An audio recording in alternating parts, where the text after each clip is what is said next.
Shalom. I'd like to start out by giving all glory, praise, and honor to Yahweh Bahasham Yahushai Bahasham Rekak Wadash. Double honors to the elders and apostles of the Great Millstone, and Shalom to the elect of Israel. This is Thamayim in Atlanta, and the other day at camp, during our weekday camp, it came up that when some people hear about the nuclear destruction of Babylon, aka America, their first thought is to leave the country, to go somewhere else so they don't have to suffer the judgment. Instead of just repenting and coming back to the Lord, they want to just leave. And I want to show that there's not even a point in leaving, because the amount of missiles that will be dropping onto Babylon is going to be so devastating that it's going to affect the entire planet with radioactive fallout, as it says in this article. And so this is from the atomicarchive.com. It says radioactive fallout. Fallout is the radioactive particles that fall to Earth as a result of a nuclear explosion. It consists of weapon debris, fission products, and in the case of a ground burst, radiated soil. And so you might have seen in some post-apocalyptic movies where they'll show the results of the aftermath of a nuclear bomb, and they'll show, seems like debris falling. It almost looks like snow falling out of the air, and that's what radioactive fallout is. Since fallout particles vary in size from thousands of a millimeter to several millimeters, much of this material falls directly back down close to ground zero within several minutes after the explosion, but some travels high into the atmosphere. This material will be dispersed over the earth during the following hours, days, and months. Fallout is defined as one of two types: early fallout within the first 24 hours after the explosion, or delayed fallout, which occurs days or years later. Most of the radiation hazard from nuclear bursts comes from short-lived radionuclides external to the body. These are generally confined to the locality downwind of the weapon burst point.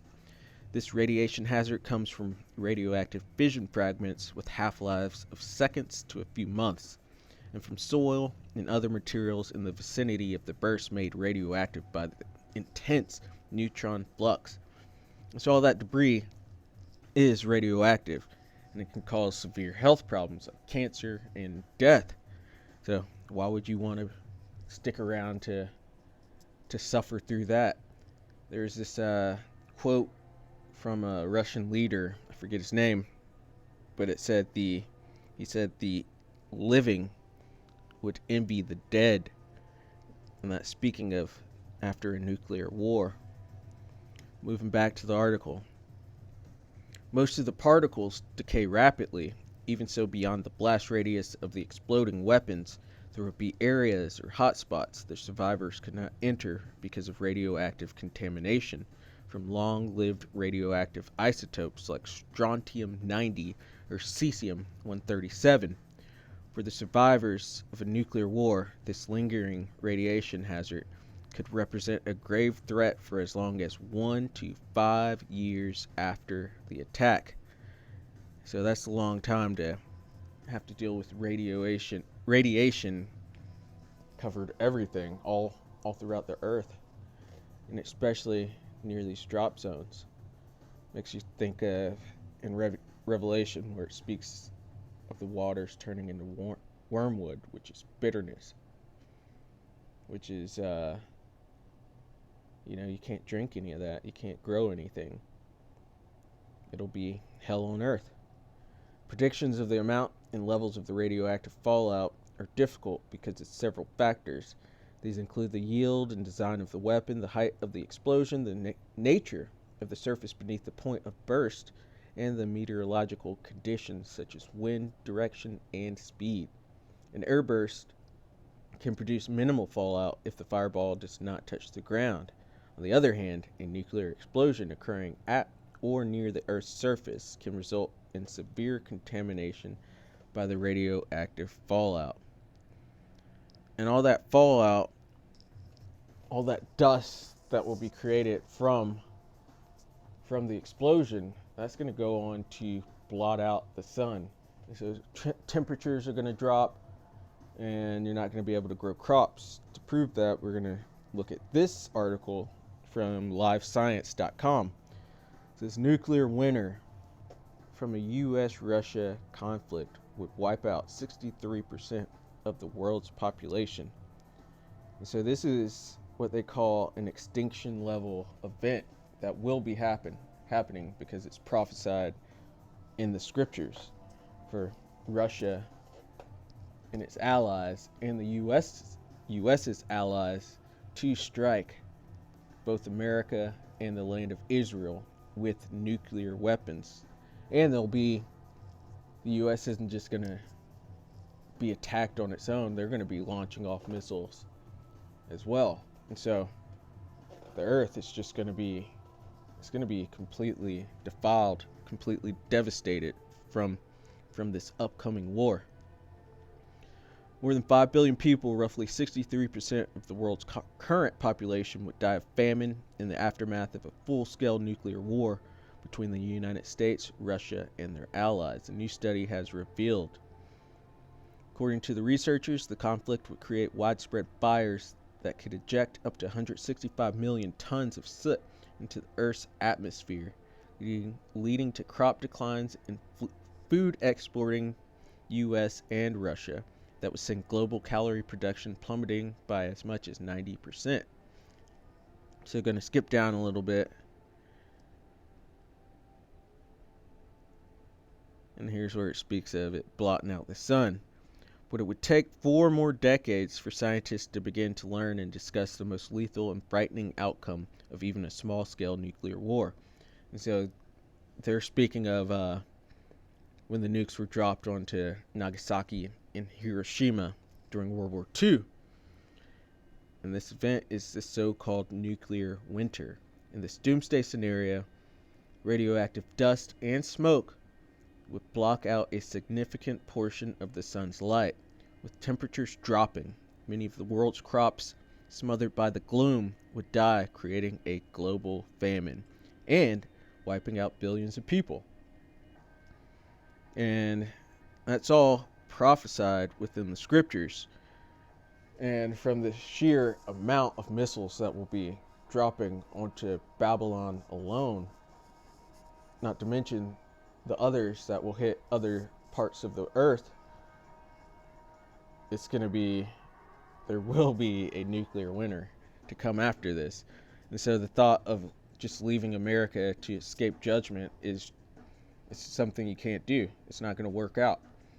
You're going to have to live through this nuclear winter. Your only and best bet is to depend on the Lord's deliverance.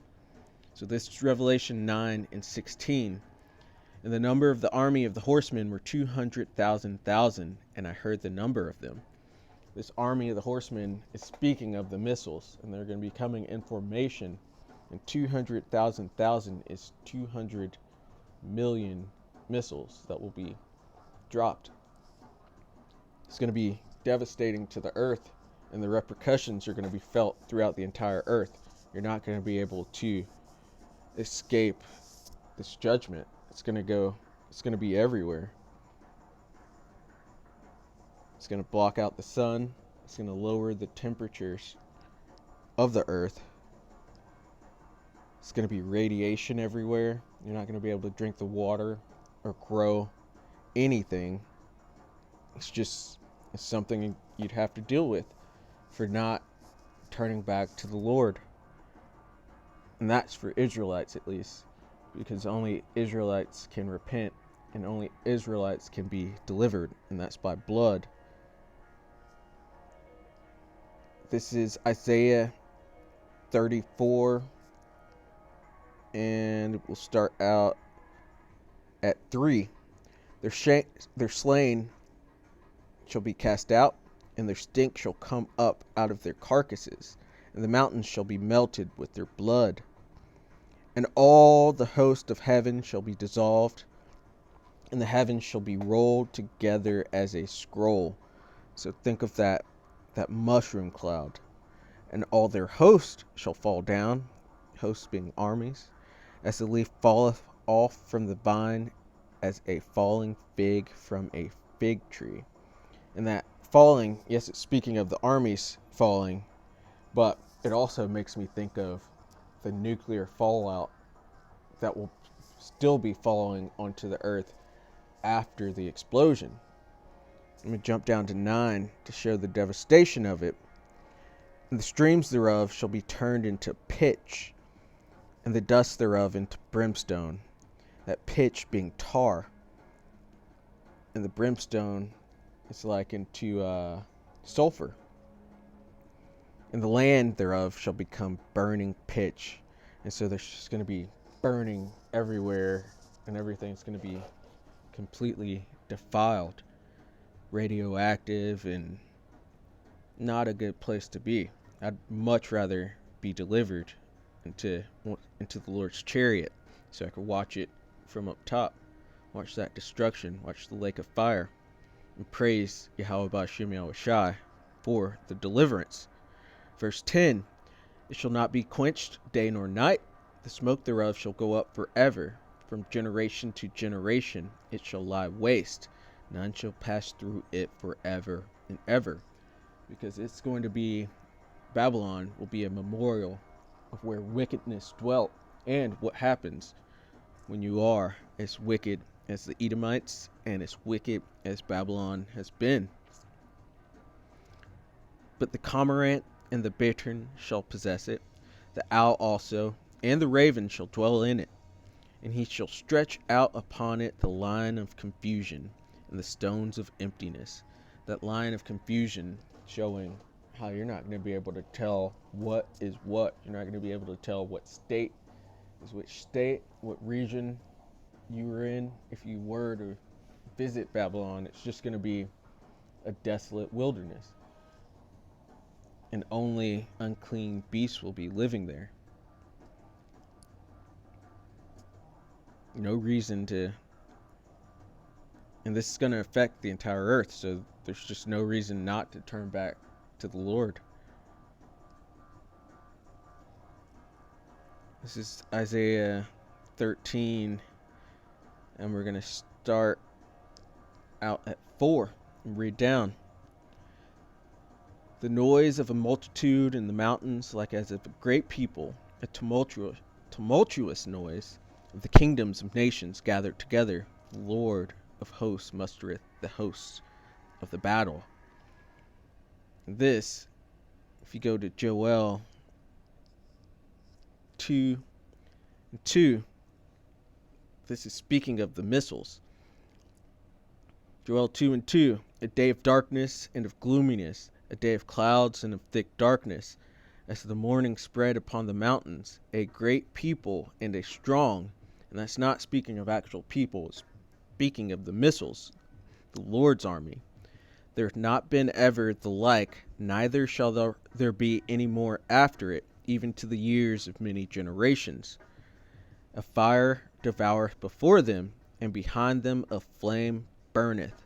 And so, this destruction is going to be, or going back to 2, this destruction is going to be the only of its type. After this, the kingdom will be set up, and there won't be any need for nuclear destruction anymore.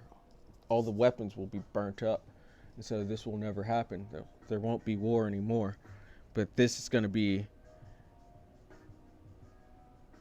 this event will be spoken of forever. It says, a fire devoureth before them, and behind them a flame burneth. That propulsion that these missiles will need. The land is its Garden of Eden before them, and behind them a desolate wilderness. Because America, the land itself is actually a beautiful environment. It's a very diverse environment. And it can be likened unto the Garden of Eden. But after these missiles touch down, it's going to be a desolate wilderness. Yeah, and nothing shall escape them. And so, moving back to Isaiah 13 and 4, the noise of a multitude in the mountains, like as of a great people. Back in Joel, it just mentioned it as a great people. A tumultuous noise of the kingdoms of nations gathered together. The Lord of hosts mustereth the host of the battle. They come from a far country, from the end of heaven, even the Lord and the weapons of his indignation to destroy the whole land. And so as it said, Joel, this is going to be a desolate wilderness. Howl ye, for the day of the Lord is at hand. It shall come as a destruction from the Almighty. Therefore shall all hands be faint, and every man's heart shall melt.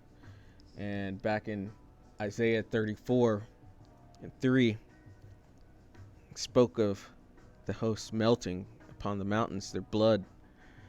And they shall be afraid, pangs and sorrows shall take hold of them. They shall be in pain as a woman that travaileth. They shall be amazed one at another. Their faces shall be as flames. So that's the people getting burnt up. And that makes me think of Zechariah 14, their eyes and tongues melting away. Because these nukes are they're in the scriptures, they're in the prophecies. Behold, the day of the Lord cometh cruel, both with wrath and fierce anger, to lay the land desolate, and he shall destroy the sinners thereof out of it. For the stars of heaven and the constellations thereof shall not give their light. The sun shall be darkened in his going forth, and the moon shall not cause her light to shine. And going back to that article, the nuclear fallout and all that dust being able to block out the sun, block out the light, it's going to block out the moon and the sun. And it's going to be devastating to the entire earth. That's how the earth is warmed. But with the sun being blocked out, the climate is going to change, and it's not going to be good for anyone who remains. But there will be a remnant for them to either go into slavery, or if they're Israelites, they'll have the option of repenting. Otherwise, they will be slain before our Lord. Verse 11, and I will punish the world for their evil, and the wicked for their iniquity. And I will cause the arrogancy of the proud to cease, and will lay low the haughtiness of the terrible.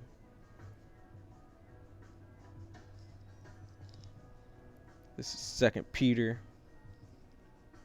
3 and 10.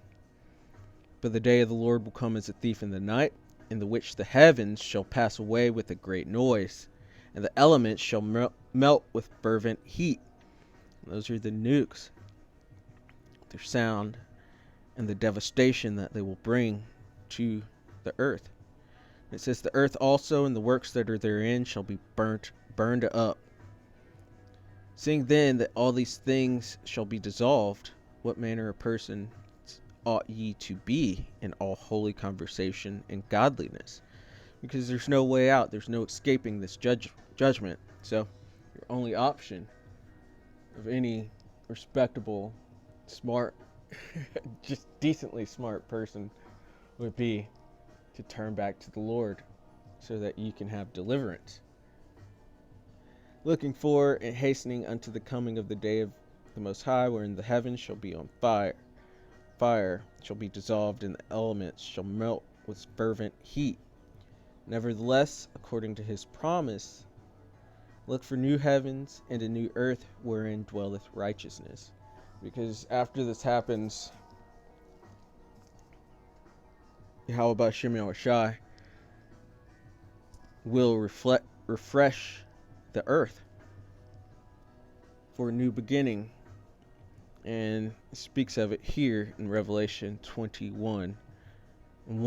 And I saw a new heaven and a new earth, for the first heaven and the first earth were passed away.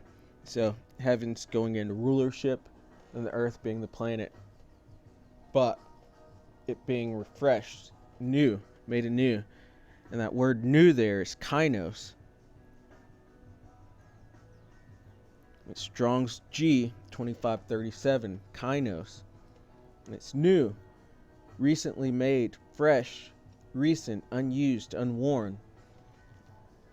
And so the earth will be made or put back together or refreshed pretty much, because it's just going to be so devastated and so polluted, so defiled from this nuclear war that is going to happen.